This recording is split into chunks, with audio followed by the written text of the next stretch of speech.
بس ہمیشہ ایک احمدی لڑکی، ایک احمدی عورت کو یاد رکھنا چاہیے کہ اس کا ایک تقدس ہے، اس کا ایک مقام ہے جس کو قائم رکھنا ہر دوسری خواہش سے زیادہ ضروری ہے۔ اپنی عزت کی حفاظت اور اپنے خاندان کی عزت کی حفاظت ایک احمدی عورت اور لڑکی کے لیے سب سے زیادہ اہم چیز ہے اور ہونی چاہیے۔ ایک احمدی عورت اور بچی کی عصمت کی قیمت ہزاروں لاکھوں جواہرات سے زیادہ قیمتی ہے۔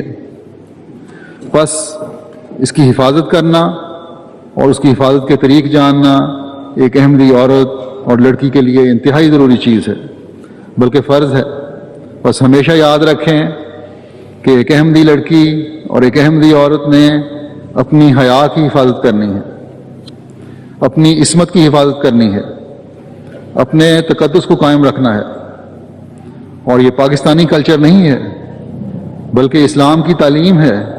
اس لیے چاہے وہ جرمن قوم سے تعلق رکھنے والی عورت ہو، احمدی عورت ہے، یا کسی بھی دوسرے یورپین ملک سے تعلق رکھنے والی احمدی عورت ہے، یا پاکستان اور ایشیا سے تعلق رکھنے والی احمدی عورت ہے، یا افریقہ سے تعلق رکھنے والی احمدی عورت ہے، ایک بات اس میں ہر عورت میں قدر مشترک ہونی چاہیے کہ اس نے تقوی پر چلتے ہوئے اپنی زندگی گزارنی ہے اور اپنی حیا اور عصمت کی حفاظت کرنی ہے، تبھی وہ حقیقی احمدی مسلمان کہلا سکتی ہے۔